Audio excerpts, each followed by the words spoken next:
my pleasure to introduce our instructor. Terry, would you be able to advance? Thanks. Terry Seaman is a learning and organization development professional. His strengths include training and organization development, coaching and facilitation, leadership and management development, change and transition. Terry, please take it away. All right, terrific. Thanks, Jenny. Just want to add to your introduction of me that a few years ago, after some work that I had done in the area of employee engagement and leadership, I wrote a book and self-published it on Amazon. It's called Lead the Way, Becoming an Engaging Leader, and the engagement model that is in that book will be included in today's webinar in just a few minutes. So the objectives today are to take a look at employee engagement, talk about what it is, why it's so important to organizations today, then look at some of the factors that contribute to engagement as well as to disengagement, and learn what you can do as a manager to increase the engagement of your team and hopefully your entire organization. Employee engagement, a topic that's on a lot of companies' minds these days, perhaps your company. I'd like to tell a quick story of my introduction to employee engagement and then ask you our first of two poll questions.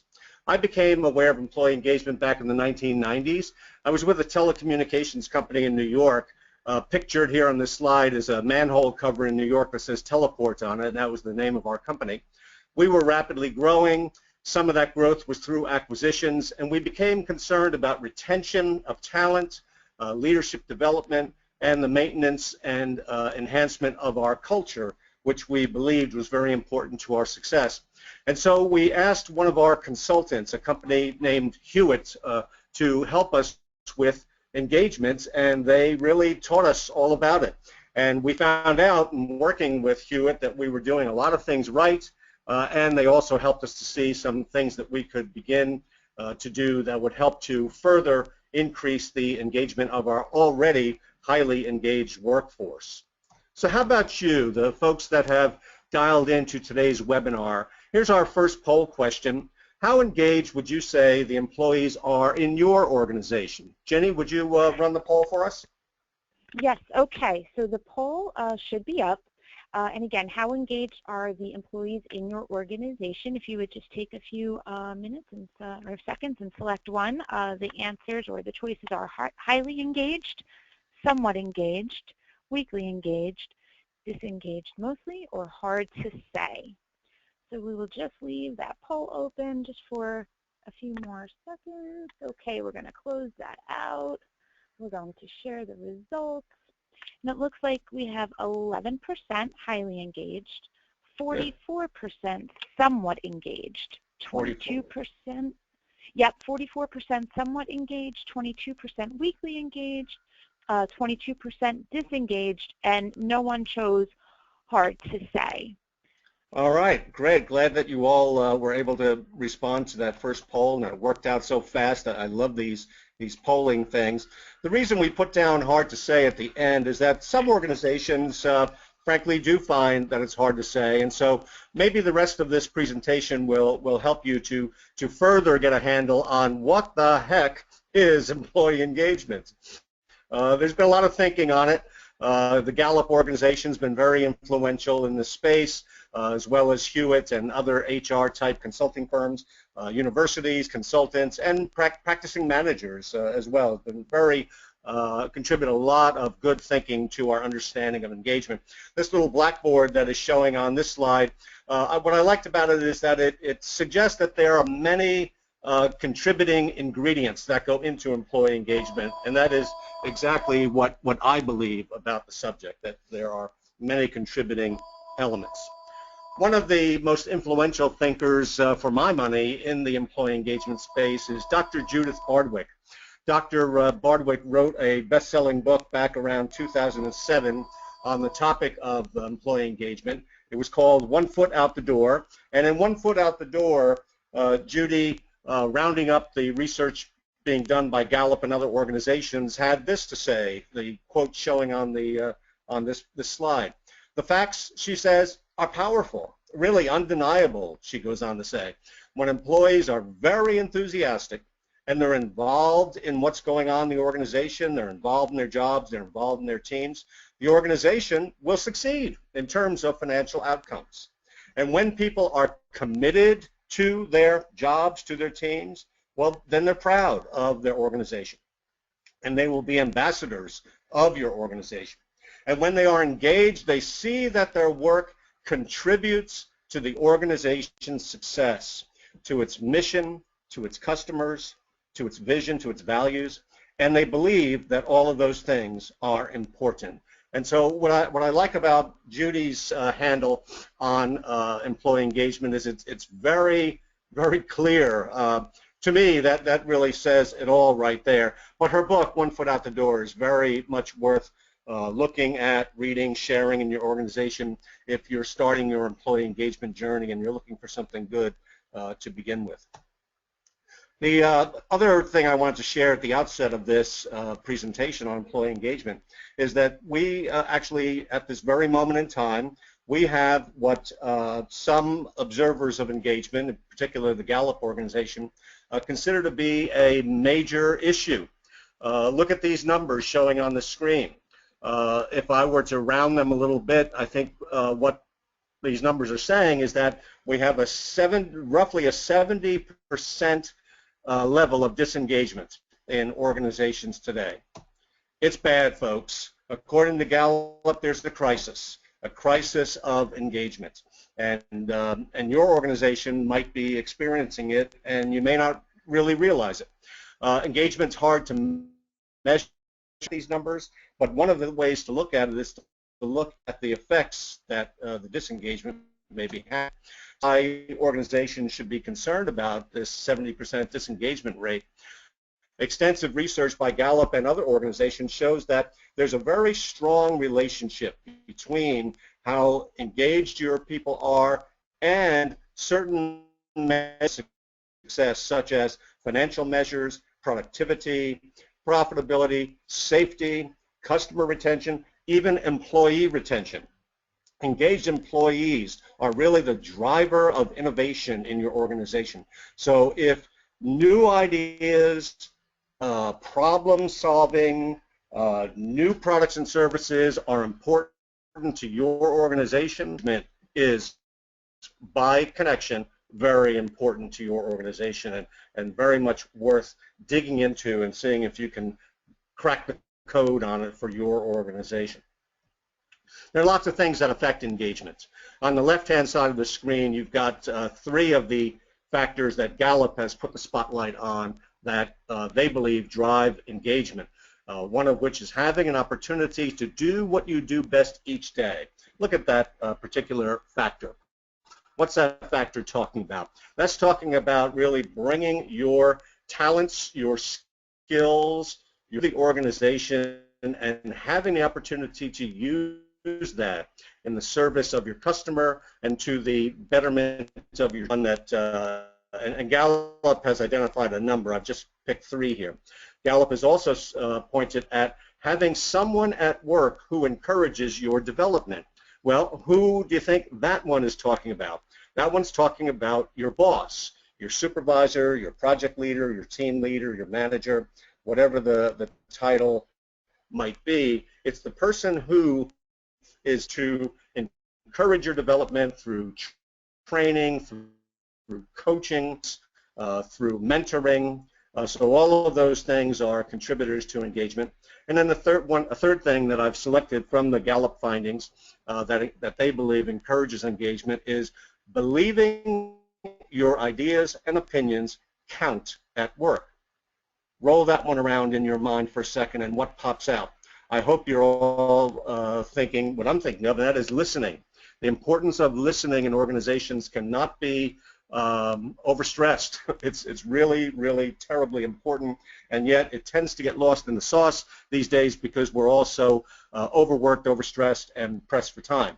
And so we don't have time, or we haven't made time to listen to people's ideas and make sure that everyone's voice is heard. So there's a lot more on that side, and I encourage you all to go to the Gallup website and take a look at their findings, which they publish freely on their site, so it's available to you to look at. On the right-hand side of this slide, you've got some of the factors that contribute to disengagement. And just like the Gallup list is longer than what's shown, the disengagement list is a lot longer than what's shown. But I've selected some of the ones that tend to pop up in the work that I do with my clients. A biggie, and Judy Bardwick talks about this in One Foot Out the Door, is poor fit between the person and the job. If the person and the job are not a good match, you've got a recipe for disengagement, for poor performance, for a weak link in the chain, and so that's definitely a major factor worth taking a look at. If you are overworked and stressed out, which many organizations today are, you've got a problem that's going to affect how committed and engaged people are feeling. If people are experiencing a lack of communication, if they're feeling like they're in the dark, like they don't know what's going on, or they're the last to know, or they're hearing about things through the rumor mill, that's not good and contributes to people feeling undervalued, underappreciated, lack of support, lack of advancement, and that list goes on. And so I would recommend to all of you listening in on this call that if you're starting to dig into this level of engagement, of what's going on in your organization that's contributing to either engagement or disengagement, you really want to dig in and find out what is going on, what's going on that's helping engagement, and what's going on that's not helping, and see if you can identify those hindering factors and go after them. So we now come to poll number 2. I'm curious as to what kinds of things might actually be happening at your organizations today. There are many that are written about in the engagement literature, and I've selected 5 of those for the poll. And so, Jenny, could you take this poll for us? Yes. Okay, so our second poll is where you work, what kinds of things are happening to promote employee engagement. So if you wouldn't mind selecting one, we have use of teams, setting goals, increased communication, wellness programs, and recognition programs. So we'll just give that another couple of seconds. And we're going to close that out, and we'll share the results. Okay, use of teams, 0%. Setting goals, increased communication, 56%. Wellness programs, 0%. Recognition programs, 11%. Okay, thanks, Jenny. Very interesting. It sounds like the big winner in this poll was increased communication, and I won't argue with that. That's definitely something that is worth looking at in your organization, because it really contributes to employees' sense of being in on things, being informed, being respected by being in the know. So what I'd like to do now in this next portion of our time together is share with you the model of engagement that I developed a few years back, included in my book, Lead the Way, and which I often teach when I'm doing engagement, including the seminar that I do here at Rutgers for the executive and professional education program offerings. There's a lot that managers can do, and I've selected 10 practices that I've put together into the word ALICE, A-L-I-C-E, and ALICE is just a way to hang the 10 ideas in a nice little framework so that you can remember them, take them with you into your organization, and use it as a diagnostic, if you will, and look at your managers and ask yourself, how well are managers doing on these 10 practices of being engaging leaders? So let me take you through these. There's 2 per letter, so 2 for A, 2 for L, etc. Here we go. Under A in ALICE, we've got appreciation and alignment. By aligning people in the organization, engaging managers get everybody on music singing the same song, focused on where the company is going, you know, the strategic goals, the objectives, the plans, the priorities, and how each person contributes and plays their part in helping the organization to get there. So when everybody's aligned, you've got a good ingredient toward engagement. The other A is appreciation. Engaging leaders get to know each of their people on an individualized basis, so that the talents of the individuals can be appreciated, the strengths can be understood and deployed to the problems and challenges that the team is facing. Engaging managers know people enough that they understand what their aspirations are.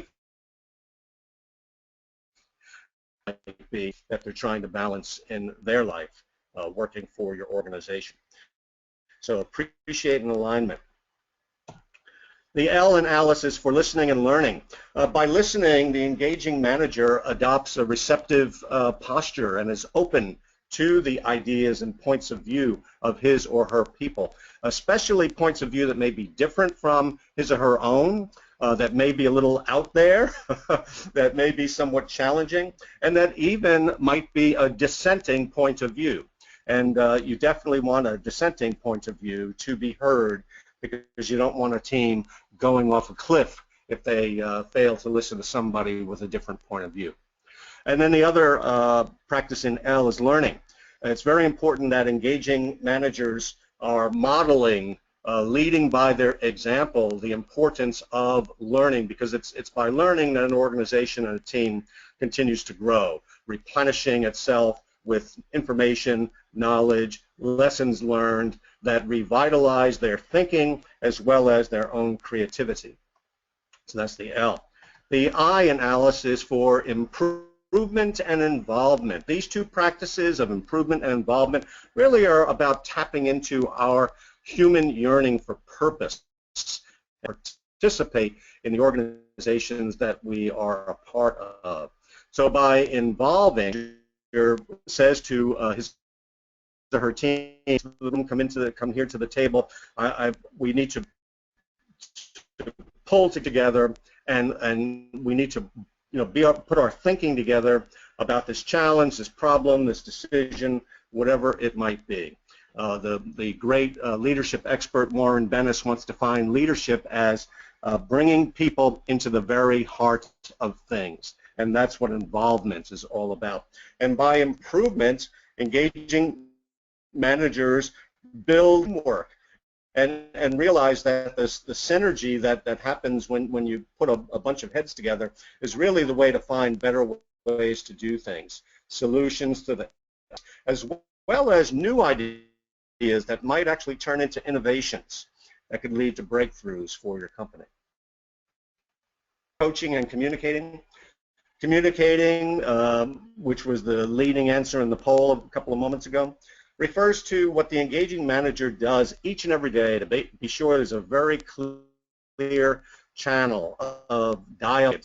It's back and forth, it's give and take with every member of the team, so that ideas are flowing, feedback is flowing back and forth, resulting in that alignment we talked about a couple of slides ago. Commitment to the goals that we're pursuing. And then coaching is critically important to engagement, because when the engaging manager going coaching, performance feedback to each of his or her players, then they support and encourage the players to do their very best when they come to work each day.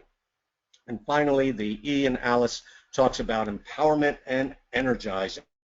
These two practices, in my mind, replace the old paradigm of which still has its place in times of emergency, but if you're really looking to unleash the potential of people, I recommend considering the empower and energize model of leadership.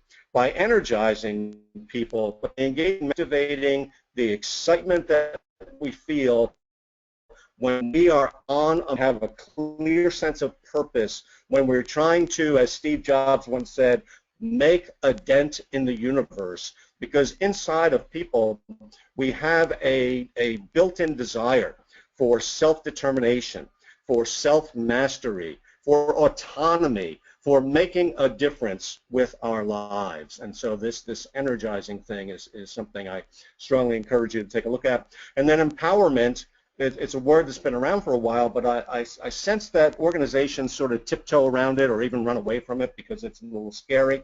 But if you're empowering people, what you're doing is you're authorizing your team to execute, meaning to do what needs to be done, to take the actions needed to take to serve the customer, to solve the problem, and to advance the ball down the field.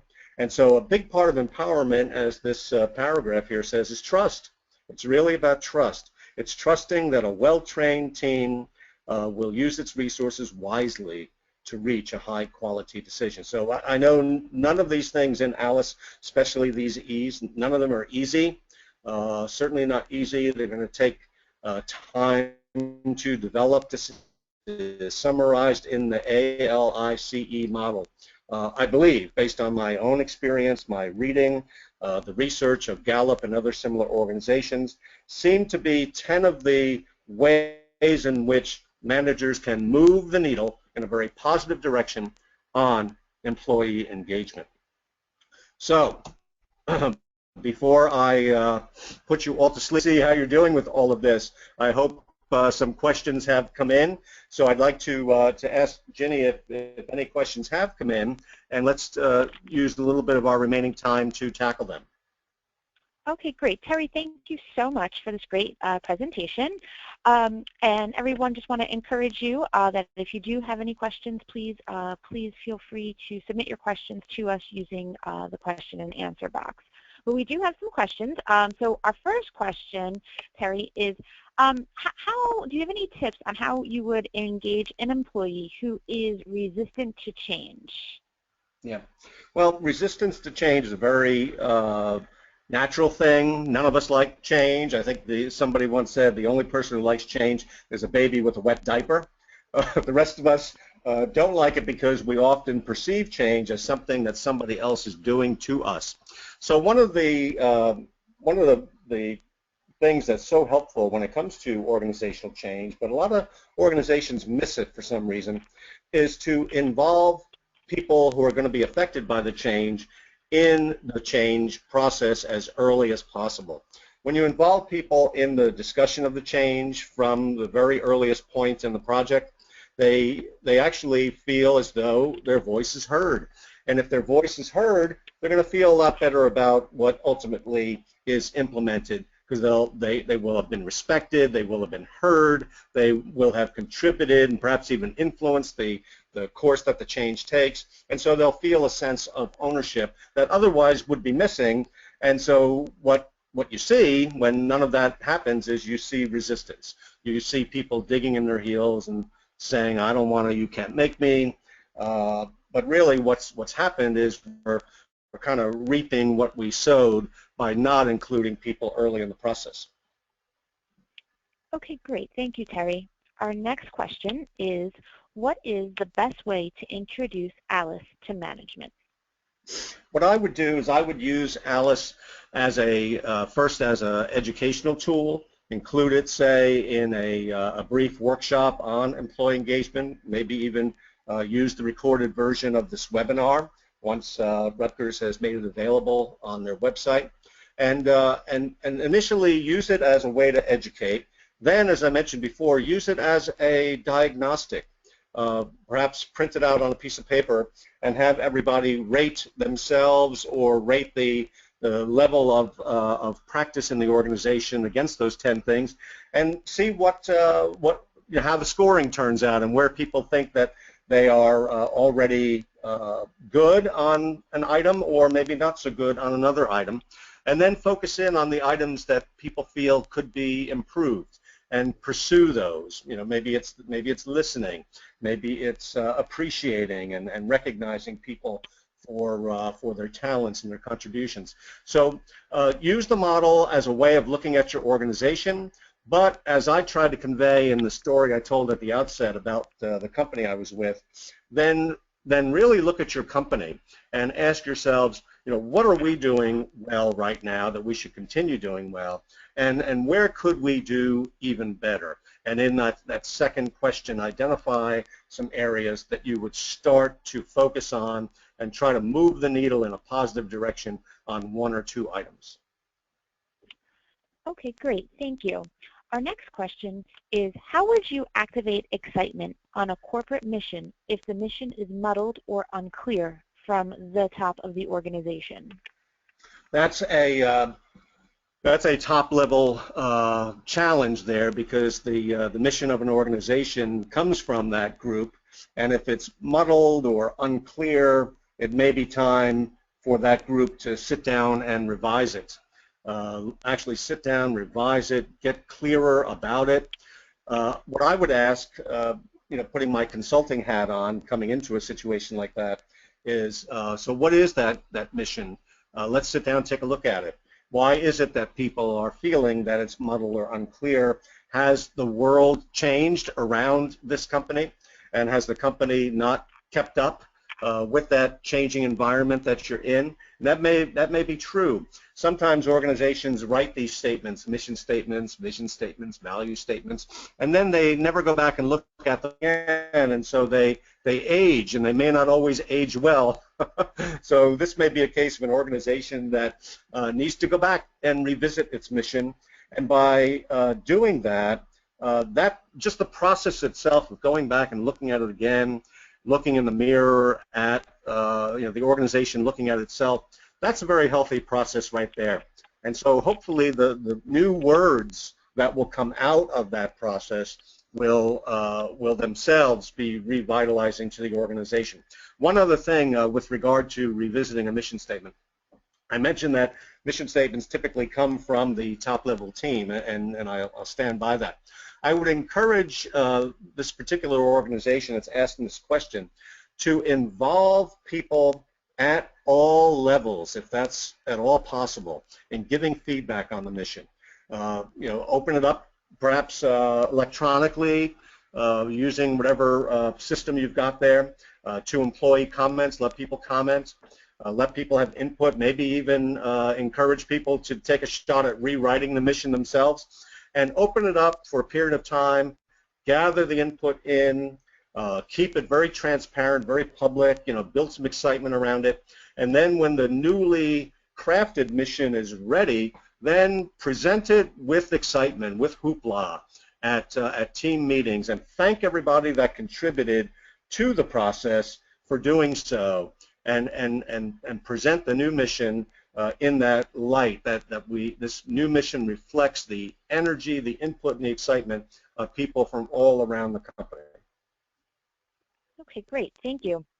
Our next question or observation is, these recommendations seem to correlate with recognition initiatives, the need to recognize employees. Yeah, absolutely. Is there a question there, Jenny, or just a comment? No, it was just more of a comment or observation. I would totally agree. And in fact, in our second poll question, the last item, which we listed there as recognition programs, I think that got 0 responses. Jenny, remind me if I'm mistaken. I'm sorry. This is our second poll. You said. Yeah. Yeah. And well, it was. I'm sorry, did you say recognition programs? Yes, yes. It was 11%. Oh, it was 11. Oh, okay, good. I misremembered it as 0, but I'm glad it was 11, because recognition programs are terribly important to an overall employee engagement initiative, because by recognition, what we're really talking about is letting people know that we're noticing what they're doing and that they're contributing not just end results, but efforts, ideas, input into what the organization's trying to do and how the organization's trying to improve itself. And so I'm a big believer in recognition programs and would strongly encourage companies to embrace it and get creative about it. Make sure that your recognition program, however you construct it, is open to everybody and that everybody can recognize everybody else. That I found works the best. Okay, great. Our last question is, how do you work with a boss or a manager who is not engaged or his or her priorities are elsewhere? Jenny, could you repeat that question again? There was a little noise that got in my way. Yes. How do you work with a boss or a manager who is not engaged or his or her priorities are elsewhere? This is definitely a problem in organizations with engagement.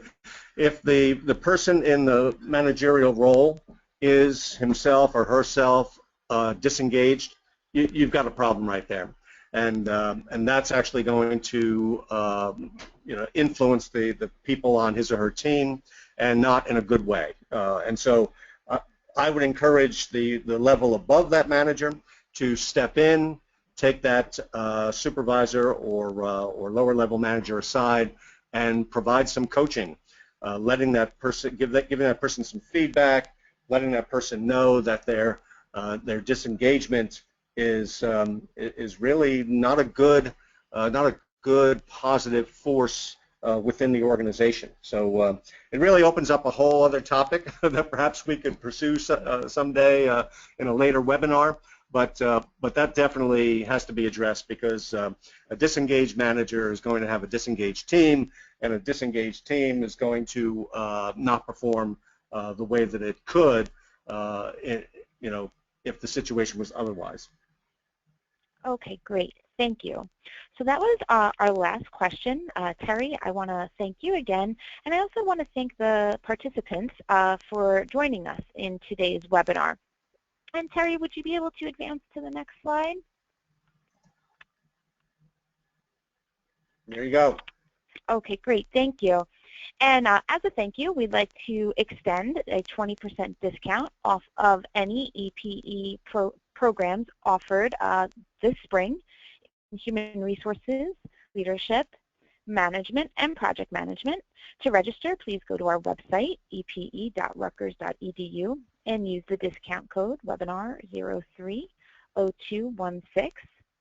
For more research on today's topic, Terry will be instructing in our Essential Management Skills program, Engaging Today's Workforce Through Innovation and Change, on April 11th and also on June 2nd from 1 to 4 p.m.